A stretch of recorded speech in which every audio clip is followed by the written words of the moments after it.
Red 2 standing by, all 4 lit and in the green. Welcome back to Goldeneye. We are heading to another location that wasn't quite in the film today, a disused military depot in St. Petersburg. We briefly see where Trevelyan's converted missile train leaves, but most of the time the action is actually following the train itself. The next level is on the train, but Bond doesn't actually board the train in the movie until he winds up shooting it with a tank cannon. Fairly efficient way of getting rid of it, in all fairness. Depot's a pretty interesting one because we can take a bit of time to get things done, or we can get it done very quickly. We'll see that the objectives are super simple in Agent, but a lot more work is required when we get to the later difficulties. On top of that, there's a little bit of irony trying to get the cheat, so hopefully I do well. So we want to go in on Agent, where our objective is just to locate Trevelyan's train. The Yanis operations base in St. Petersburg is located in a disused military rail depot. From here, the crime syndicate coordinates illegal arms deals, international terrorism and extortion. Quite a nest of vipers, 007. Do your best to disrupt the Yanis operations. We'd be particularly interested if you could retrieve their blueprints for a modified version of the stealth helicopter. It seems they may be thinking of going into production. We also believe that Urumov has taken Natalia to Trevelyan's converted missile train in the depot. You need to be on that train when it leaves. They've got a pretty sophisticated computer network hidden away somewhere in that depot, 007. Be a good chap and shut it down for them. Oh, and don't forget to blow up the Yanis arms cache. I'm just sorry I can't be there myself to enjoy the fireworks. Don't miss your train, James.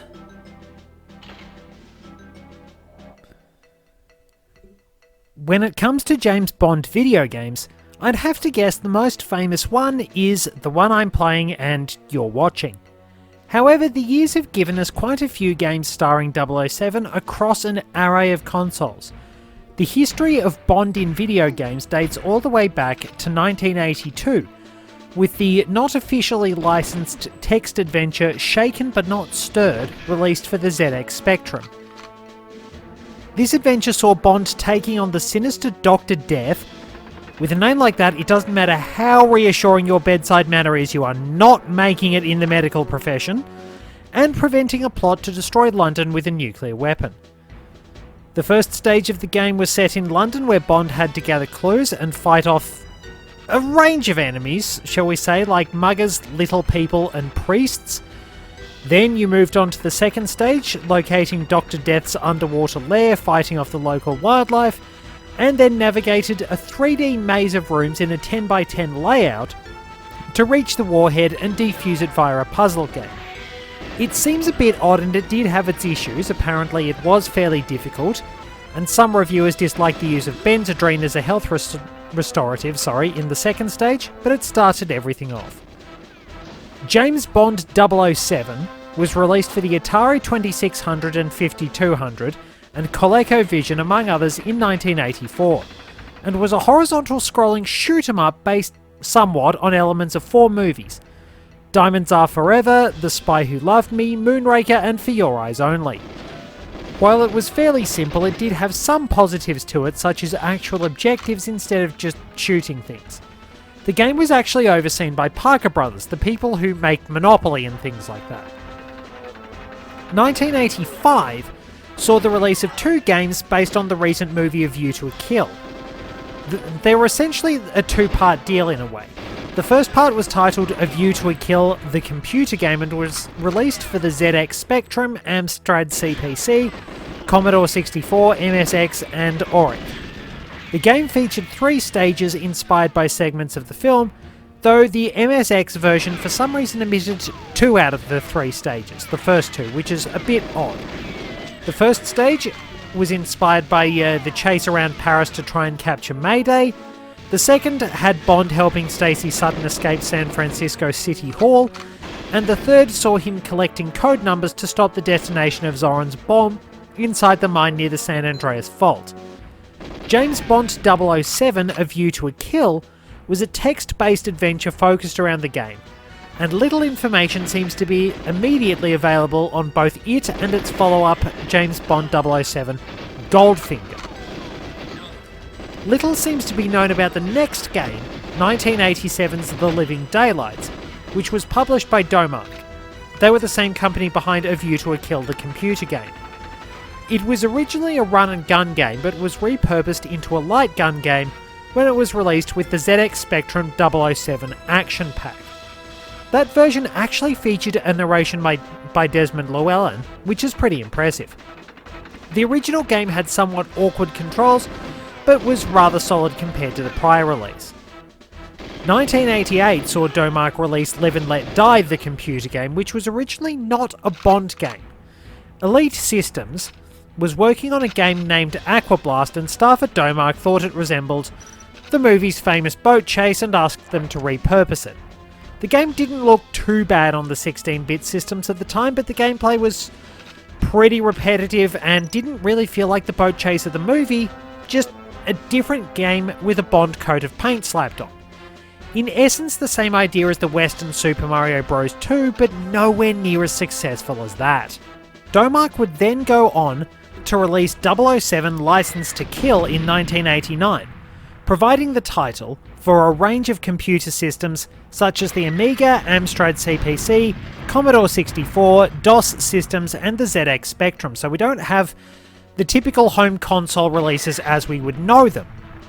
The game was a shoot-'em-up title with a fairly detailed heads-up display, providing info based on the level being played, the height of the helicopter in the first stage, ammo remaining, etc.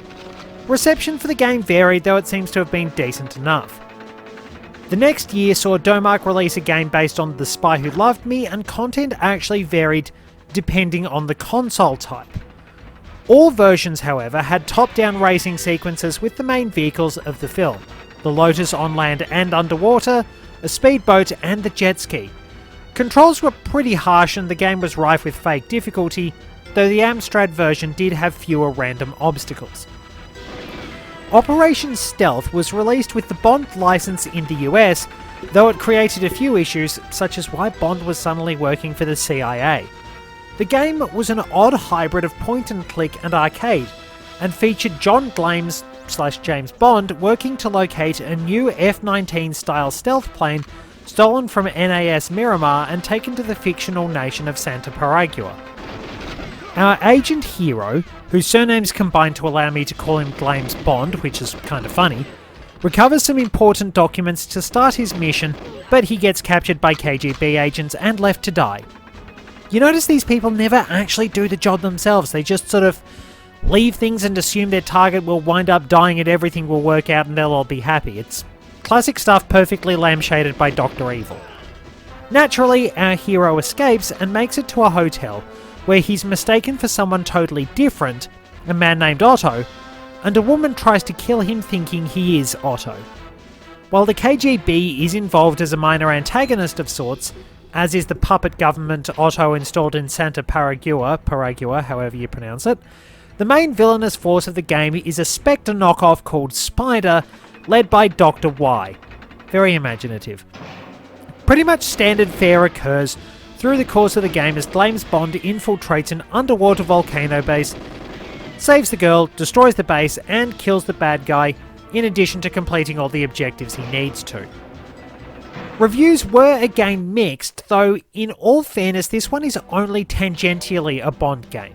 It's like Live and Let Die in that it has a Bond coat of paint, and even then it only had said coat of paint in the US for some reason. All other releases have CIA agent John Glames rather than James Bond. Not sure what was going on there. So in 1992, two games were released based on the James Bond Jr. animated series, which featured 007's nephew alongside a cast of allies who were connected to or references to other characters in the series, along with a number of returning villains who for some reason aren't dead. This is currently untapped potential for me to explore. I have not actually seen anything connected to James Bond Jr., but I do know the games were released for the Nintendo Entertainment System and Super Nintendo. Eurocom developed the NES title and Grey Matter the SNES title. This was Nintendo's first connection with the Bond franchise, most likely due to the James Bond Jr. series being more family friendly. 1993 saw James Bond 007 The Duel released, the last work featuring the likeness of Timothy Dalton as 007. This game features an original plot not based on any movie, though familiar foes such as Jaws and Odd Job return. It's a mix of side-scrolling platformer and shooting game with a need to conserve ammo and reload safely, in addition to not falling from great heights. The main objectives for each level are rescuing hostages and defusing bombs. This game was only released for Sega systems, the Mega Drive/Genesis, Master System and Game Gear. 1995, interestingly enough, would see an LCD handheld game specifically made for the Goldeneye movie, with a gamepad version being released first, and in 1998, a pistol grip variant. It's fairly simple, moving Bond around with a directional pad, though mostly torso or legs for some reason, and attacking different enemies or driving certain vehicles. The controls naturally change a fair bit with the pistol variant, and Bond actually has different weapons available. While James Bond 007 The Duel was fairly well regarded, if not outstanding, not much else had been truly successful in the way of James Bond video games. All that changed in 1997 when this game arrived. Released just before the movie Tomorrow Never Dies, Goldeneye showed that home consoles could be viable platforms for a first-person shooter, and established itself as the next evolutionary step of the old guard like Doom, Wolfenstein, Quake and all those classic shooters. It's the third best-selling Nintendo 64 game, selling 8 million copies, and was a staple for multiplayer nights. Not bad given the multiplayer was added in at the last minute.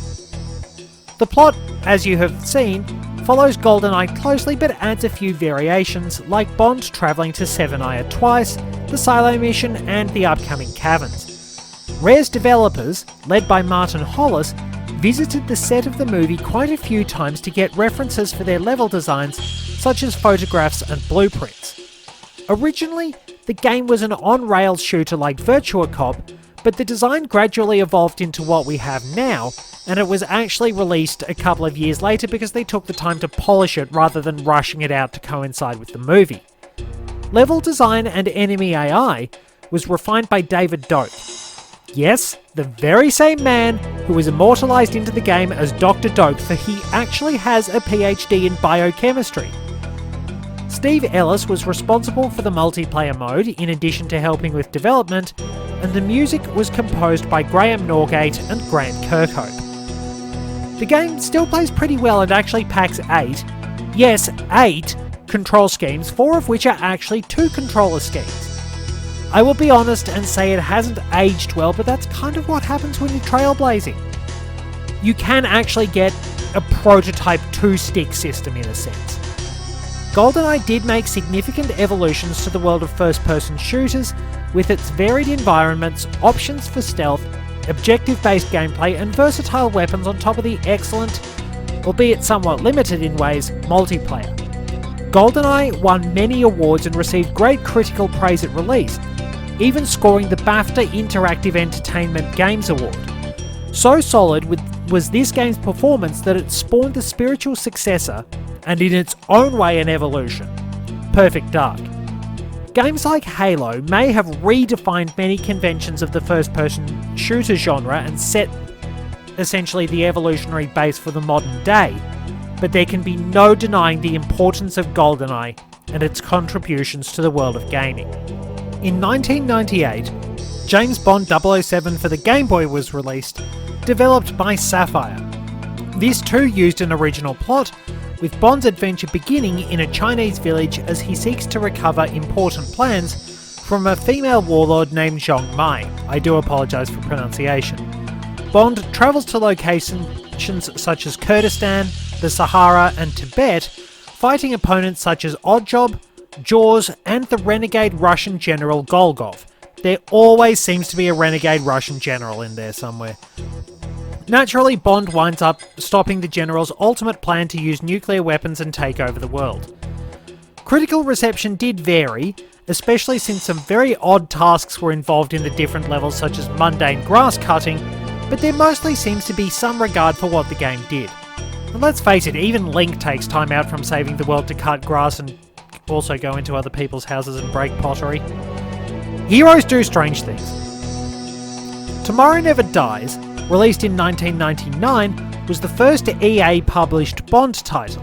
It was developed by Black Ops Entertainment. The story somewhat follows the plot of Tomorrow Never Dies, but it does have a fair few variations too. There's an actual boss fight against Dr. Kaufman, which allows Paris Carver to survive, and Henry Gupta has a much bigger role. There is also a new character named Satoshi Isagura, a chemical expert working as a terrorist for Carver. The game was intended to be a sequel of sorts to the movie originally, but was adapted to follow the plot after responses from focus groups. The game was ultimately made to be different from Goldeneye, but it wasn't too well received, criticised for awkward controls, being relatively short, being very buggy and having major issues with the AI. 2000 provided the N64 and PlayStation versions of The World Is Not Enough, along with 007 Racing. I suppose there have been enough cool cars over the years for a Bond racing game. I do remember playing bits of The World Is Not Enough. My brother and I were mostly interested in the multiplayer and using the AT-420 Sentinel, which I'm pretty sure was like a quad-barrel rocket launcher and looked really, really cool. The game feels a little like Eurocom borrowed from Perfect Dark in some ways, with updated graphics compared to Goldeneye and weapons with alternate fire modes. There are also multiple objectives changing via difficulty setting. Much like Goldeneye, though, only 14 levels are in the game. There are also 14 multiplayer levels though, and plenty of game options along with AI opponents. The plot mostly followed the movie, with a few adaptations here and there, but while this was sometimes criticised by reviewers, the majority of the game's elements held up pretty well. The PlayStation version, also developed by Black Ops Entertainment, had only 11 levels, but focused on refining many aspects from the poorly received Tomorrow Never Dies. They also ensured a lot of actions in the game were enhanced by motion capture, with the services of Keanu Reeves' stunt double from The Matrix. The game was better received than Tomorrow Never Dies, but in something of a rarity, it was actually held as inferior to the N64 version. It did have its perks though. 007 Racing was a driving-focused game which still had an original plot and overall mission setup. Regrettably, we have not yet received a game that is essentially a James Bond Mario Kart hybrid, because I'm pretty sure that would be fun. The plot involves Bond using various cars from the films released at the time to investigate the hijacking of a freighter carrying various top-secret NATO weapons. Some original characters appeared, such as new villain Dr. Hammond Litt. Familiar faces like Valentin Zukovsky and Xenia Onatop appeared, and the latter mostly appeared because the opportunity to race the Ferrari 355 she drove was just too good to pass up. Reviews were mixed to average, with a number of issues such as clunky controls and clashes between the combat and racing gameplay styles. We really do need a Bond meets Mario Kart game, although if you want a bit of combat, James Bond meets F-Zero could be pretty cool. There was also a Game Boy Color version of The World Is Not Enough, released in 2001, but it was fairly simple and only had 8 levels. It was designed to follow the film's plot with a couple of minor adaptations, but the game itself was not too well regarded. Also released in 2001 for the 3 main consoles of the era was 007 Agent Under Fire, which saw Bond thwarting a plot to replace various world leaders with clones. A number of weapons were featured, all using aliases in the same way Goldeneye did, and various gadgets were hidden in 007's phone. The game introduced, to the best of my knowledge, the idea of using gadgets and weapons in a distinct way to open up different paths or defeat enemies with style. These have appeared in a few games as Bond moments. I'll summarise the plot in the sidebar, but the main gist of it is Bond investigating the Identicon company to uncover possible weapons smuggling links, as well as rescuing CIA agent Zoe Nightshade. This winds up leading to the discovery of a plot to replace world leaders with clones produced by Identicon and its collaborators at Malprave Industry in order to take over the world as you do. The game started out as being based on The World Is Not Enough before delays meant that the developers were able to work on an original concept and adapt new plot elements. The CGI cutscenes were actually crafted with the aid of companies like Industrial Light and Magic, the people who worked on Star Wars, and the developers worked with Danjaq and MGM to craft the story. Unfortunately, the end result received mixed reviews. It is worth noting that only the GameCube version features AI opponents in multiplayer, and I think it was this game that actually had a really good story from a couple of my friends. They'd found the plasma cannon, which is an original weapon for this, and were eager to test it out in multiplayer. And a friend's sister was cooking waffles in the background at the time. Unfortunately, she'd accidentally stuck the cord for the waffle maker through the actual waffle heating area, and at the exact time one of my friends chucked the plasma cannon and prepared to fire, the power went out right as it hit its maximum charge. They weren't sure what had happened. I mean, I don't think the game really needs a weapon that's so powerful it crashes the game, but there are probably some pretty terrible games out there where that might happen. Anyway, 007 Nightfire was released in 2002 for home consoles and also features an original storyline. I've actually got this, maybe I'll bring it to the channel someday. Like Agent Under Fire, the opportunity to perform Bond moments exists, though players can also find 007 tokens to unlock various features. The usual array of weapons and gadgets is provided, and multiplayer offers a range of characters from across the series.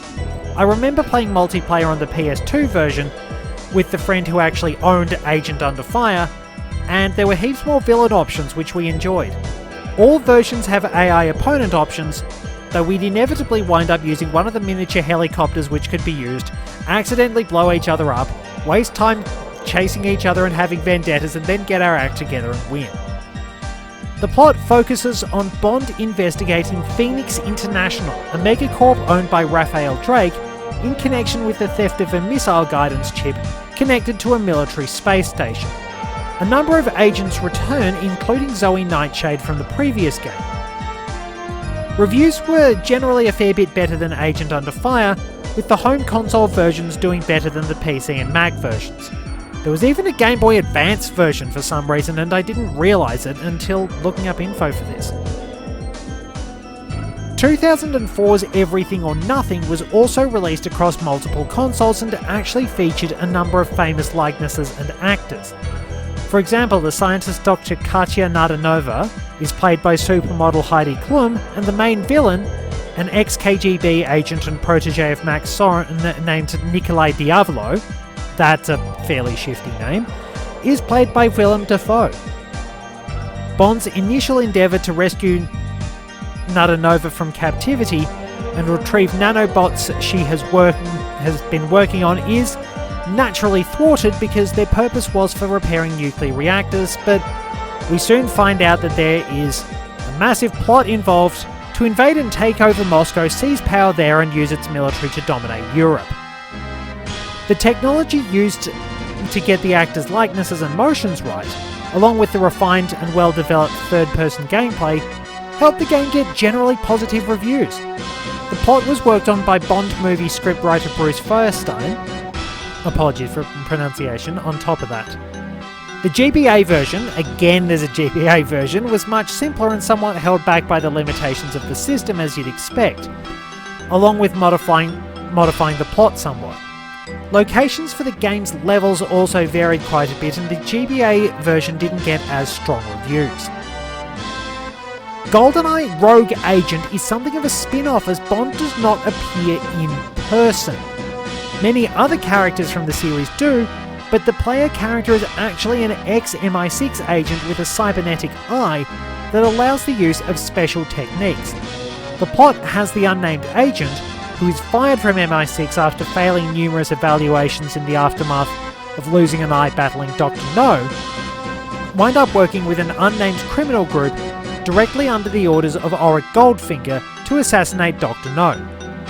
Somehow Francisco Scaramanga has become the Q-like figure of this organisation and outfits our agent with the Golden Eye. Goldfinger's branch has also developed a device called the Omen, Organic Mass Energy Neutralizer, which can disintegrate organic matter.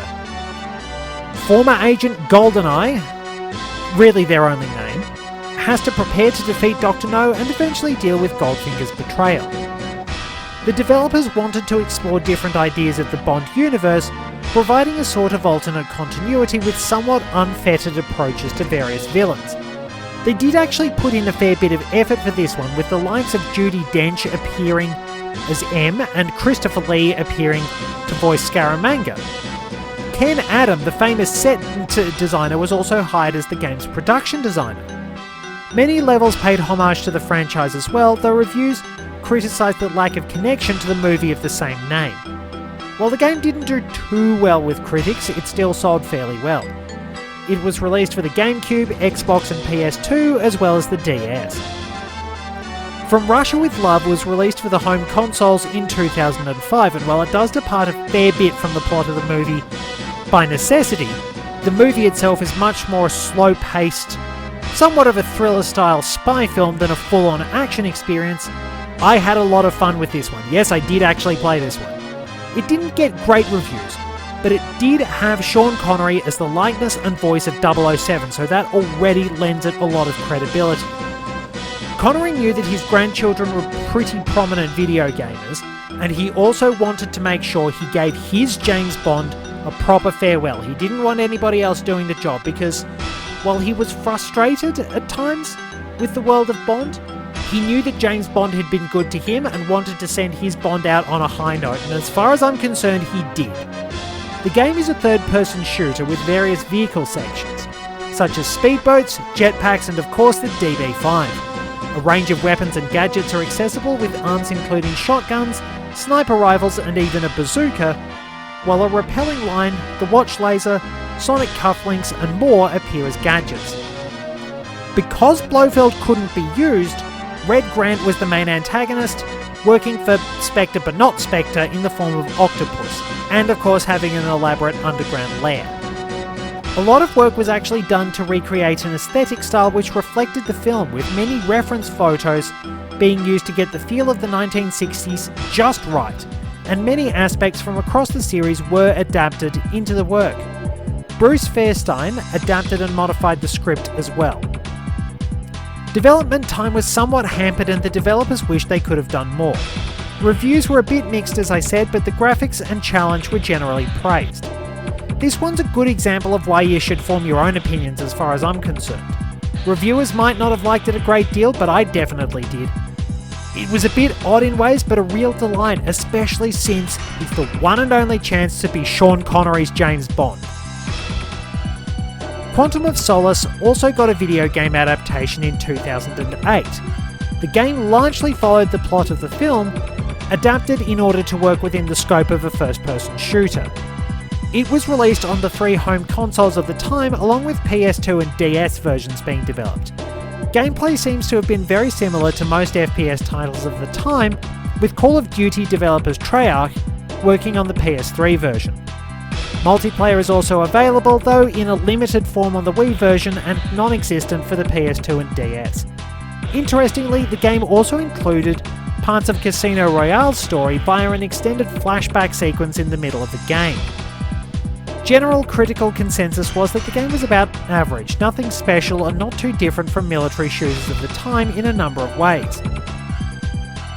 Quantum of Solace also received a fair amount of criticism for the awkward meshing of the 2 film stories, poor AI, and what was considered fairly repetitive gameplay. The DS version was considered to have some nice ideas but poor execution. In 2010, a remake of Goldeneye was released for the Wii along with a DS edition. Remaking Goldeneye, that seems pretty tough. But the plot and overall atmosphere of the original were restyled to fit within the Daniel Craig era, along with the film taking place in the modern day, well, the game really, and lacking the time skip after the facility mission in Arkhangelsk. Valentin Zukovsky is encountered earlier and dies during the story's events. The jungle mission and Trevelyan's base are located in Nigeria, and the core element of Trevelyan's plot is actually changed. The tank chase and train mission also appear earlier, and Xenia is the one who kills Oromov during the encounter on the train. While I did think it didn't always feel quite right and a little too like modern FPS games for my taste, mostly because the only FPS games I played were the original Metroid Prime and Shadows of the Empire, and they had tank controls, the game at the very least had a classic difficulty so you could play somewhat like the original, and the game was generally well reviewed. It was actually regarded as one of the better Bond efforts for some time. Goldeneye would also be released with a special reloaded edition for the PS3 and Wii. Around the time of Goldeneye's release, James Bond 007 Bloodstone was released for the Xbox 360. The game has Bond investigating a network which sells stolen information and technology on the black market, financing terrorism and other criminal activities. Bond's mission unravels the network and also leads him to confront traitors within MI6. The game is primarily a third-person shooter, but also involves a number of driving segments and has multiplayer options. The game received praise for its production values, design, soundtrack, characterization, and visuals, but the gameplay and missions were originally criticised. Bloodstone has become something of an underrated classic over time though. 2012 saw the release of 007 Legends, accompanying the cinematic franchise's 50th anniversary. Missions in the game were based on Goldfinger, On Her Majesty's Secret Service, Moonraker, License to Kill, Die Another Day, and Skyfall, with the likeness of each Bond used for their respective sections.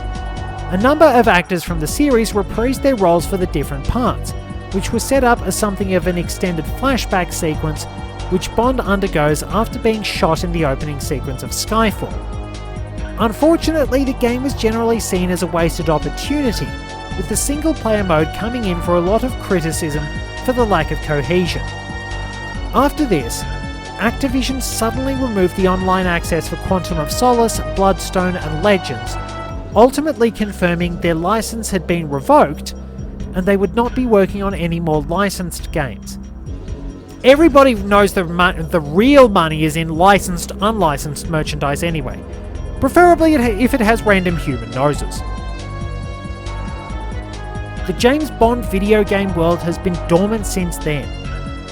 IO Interactive is reportedly working on a new Bond game, but nothing has been made definite.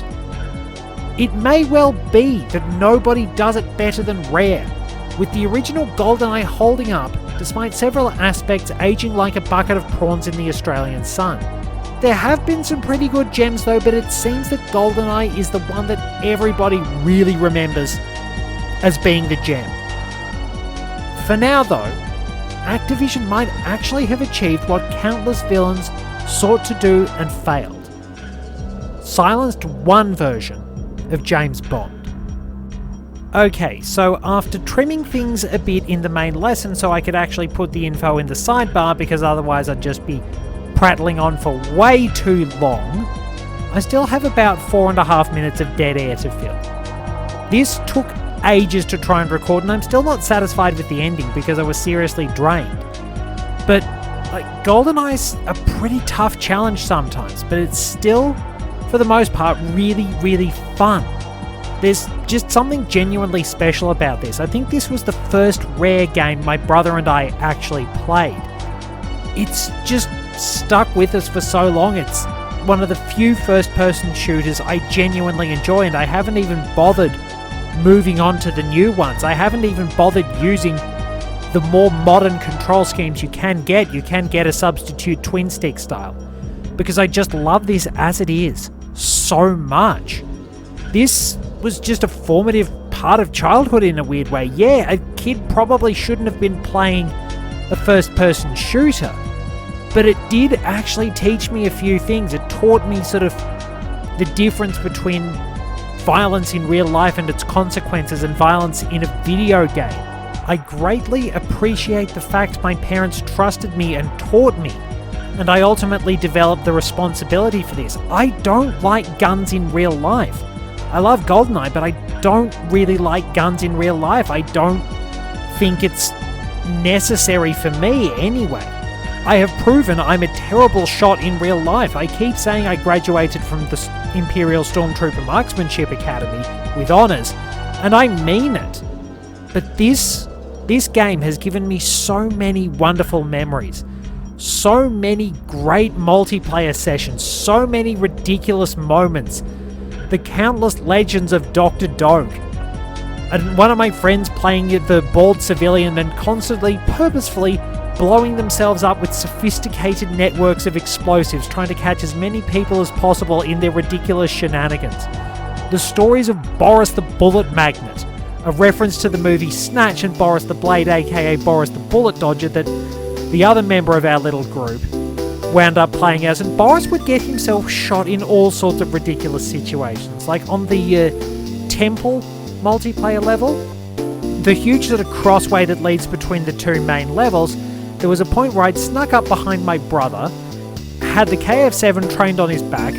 Boris appears at the top of the ramp on the other side, and somehow the auto-aim winds up picking up Boris and shooting him. The game is paused while my friend playing Boris is trying to work out exactly what on earth is going on, and my brother has just disintegrated in laughter. There were so many running gags, like we'd wind up quoting Snatch anytime Boris did something ridiculous. And over time, things faded as different shooters came in and the twin stick shooters became a lot more prominent. It was so much harder to go back. For the other friend who plays a lot of those more modern shooters, he's pretty good with Destiny, but it's a lot harder for him to go back, and my brother still misses those days where we did have those sessions. But I don't really want to force the magic to be recaptured. I'm happy with things as they are. We've got great memories of me being terrible with throwing knives and pretty much everybody else being really, really good. The time we put it onto slappers only, had turbo mode going, and ran around the one room with yakety sax playing, and we just could not hit anything for laughing so much. The Nintendo 64 and its local multiplayer created so many wonderful memories. This game was just an absolute gem. Everything just seemed to turn out magic. Just like everything almost everything anyway, through the 90s and early 2000s that Rare got their hands on.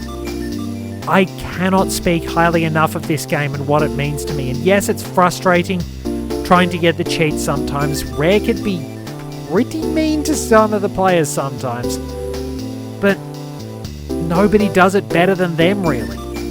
I'm still so fond of this game, and I'm glad I can bring it to all of you. Yes! Oh, heavens.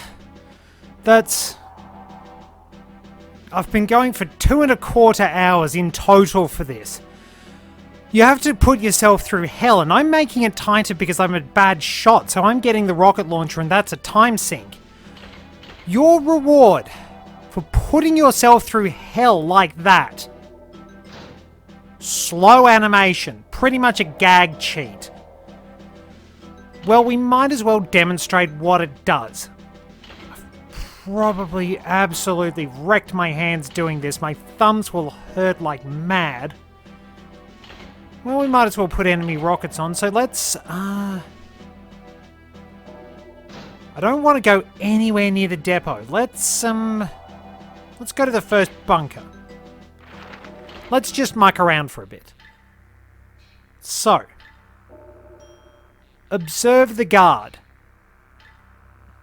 And observe us. Slow animation has us moving much, much slower. So, basically, enemies will just do things very, very slowly, and cutscenes will be affected too. Which is pretty neat.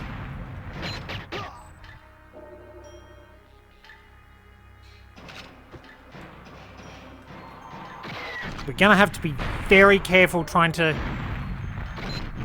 actually get Boris, because, yeah, I've got enemy rockets on.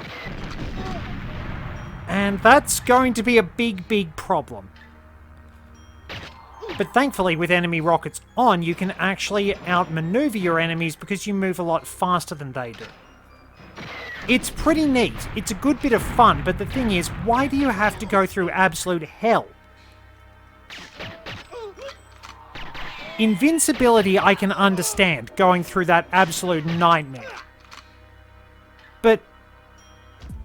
oh, he hadn't died. Okay. I can understand going through a nightmare on invincibility and invisibility. But... slow animation? As you see, the enemies move like they're in the Matrix. Just no.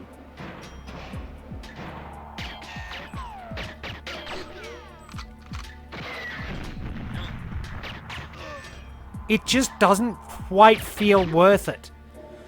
I mean, slow animation is cool and all, but it's just like, no, I've gone through hell. I would like something better.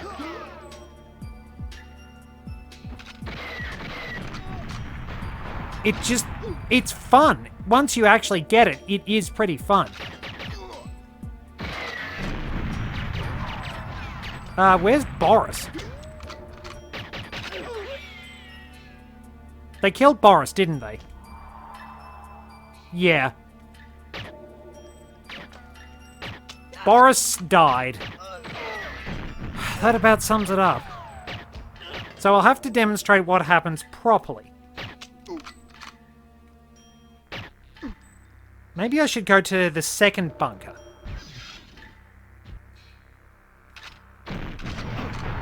Oh well.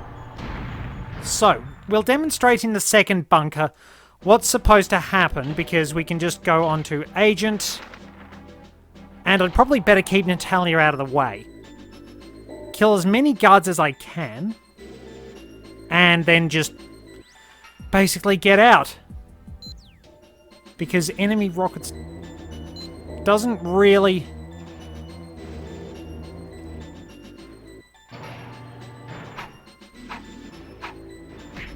I probably should have switched off enemy rockets, shouldn't I?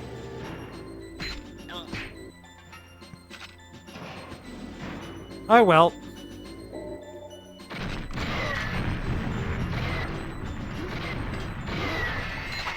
Well, rocket launchers are the only weapons we've got, and the guards are more likely to take themselves out than anything else. Nice, dual-wielding rocket launchers.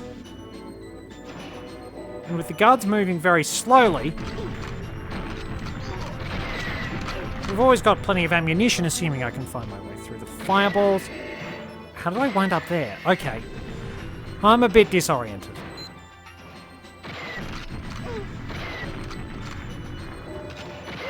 Oh wait, no, he's dying.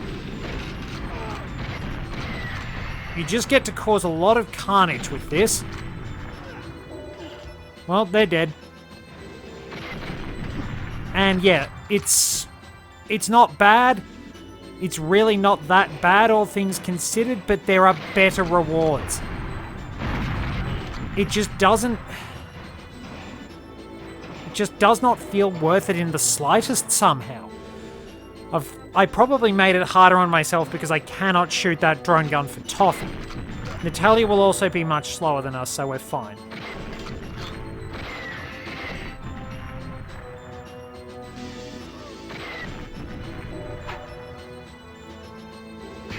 Also, if you get right up in the guards' faces, they can't shoot you with a rocket launcher.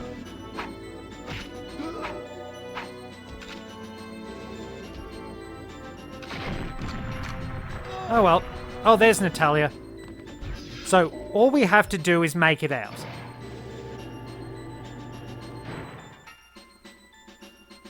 And as you can see, we're running very, very, very slowly, and the cutscene finishes before we get very far. So that's pretty much slow animation. It gives you the opportunity to make enemies move very, very, very slowly.